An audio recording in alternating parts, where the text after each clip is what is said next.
Okay, about 15 years ago, I was involved in a particularly interesting program or project called Harlem Live. It was way ahead of its time, like a lot of stuff that we do. But the idea was that we were going to go and give video cameras and, in those days, desktop edit systems to kids who lived in Harlem, and we're going to teach them to shoot and cut their own video and make their own news stories. The reason behind this was pretty simple. If you look at local news in New York or any other city in the world for that matter, local news is basically made up of murders, robberies, rapes, fires, and then sports and weather. And it's 22 minutes of crap packed in every night.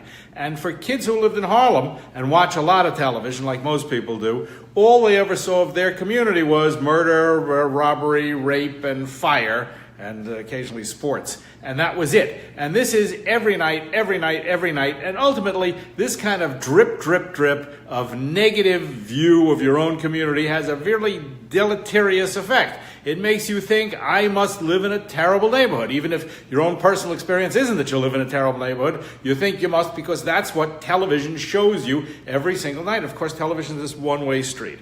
So the idea behind Harlem Live, which as I said was way ahead of its time, was we were going to take kids in Harlem, we were going to teach them, we're going to give them cameras because they didn't have video cameras. And in those days, 15 years ago, video cameras were still big and expensive. We gave them desktop edit systems because that's all it was. In editing, I think Final Cut had just come out. And then we taught them to shoot their own news stories or community stories or family stories or whatever stuff they wanted to shoot and tell their own stories about Harlem, the place that they lived. And of course, their perception of Harlem was vastly different from what was on television. They came up with fantastic stories that local news actually never even bothered to, go and cover. But they made great stuff, and I thought it was really interesting. So at that time, I still had pretty good connections in New York, so I took the pieces that they made, the best of the pieces, and I took them to PBS, and I took them to WCBS, and I took them to New York One, and none of those people wanted to air any of this stuff. And the reason was they said, well, A, it wasn't done by our reporters. We only trust our reporters.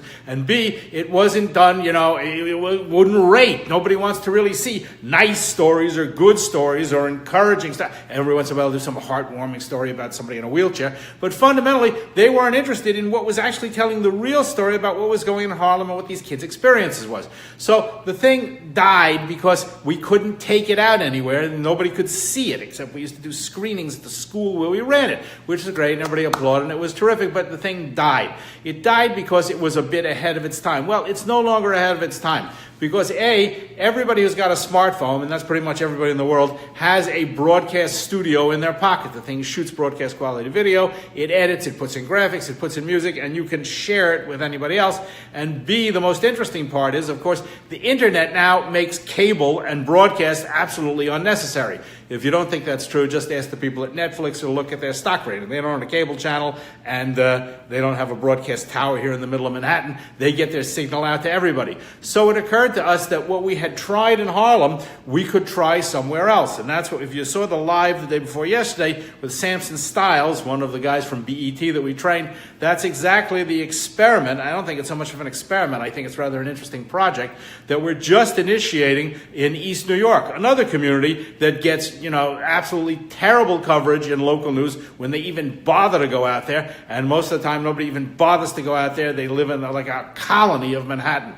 So we're going to go out there and we're going to build what we tried to do in Harlem 15 years ago, but now the technology is here and the ability is here and the gear is here and I think the will is here to make a completely different kind of, I wouldn't even call it news, television, entertainment, sports, whatever they want to do, it's fine. The more stuff they put into it, the better, and we're going to make it profitable, and we're going to teach the kids out in East New York how to be editors and shooters and script writers and producers and directors, and we're going to take them into this world of media that they've also been completely locked out of. And on top of that, we're going to give them a platform in which they can show news or stories about their community to themselves and the rest of the world. I mean, a lot of people still don't go to Harlem because they think it's a scary place, right? And the same thing happens to East New York. Nobody wants to invest, nobody wants to go to restaurants there because their footprint is bad because of the crap that local news continues to beat people with because they think fires and rapes and shootings are the stuff that gets ratings. Well, that may be the case, but you don't do anybody any service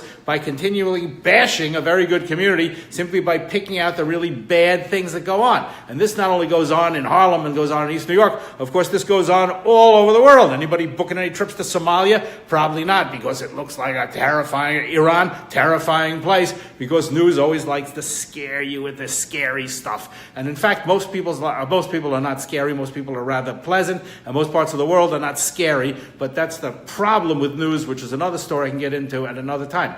At any rate, we're going to have our first meeting in East New York with Man Up, and you should check this out. A.T. Mitchell's done a great job of putting together a whole support team out there, and he's got a fantastic organization, and we're going to work with them, and we're going to make a for-profit, very successful local television news station for a small community. It's going to be profitable. We're going to share the profits with the community. We're going to give the profits to the community, and the people who do the work deserve to make money. We're going to build a working model of what I think is the 21st century local television station. So watch this space.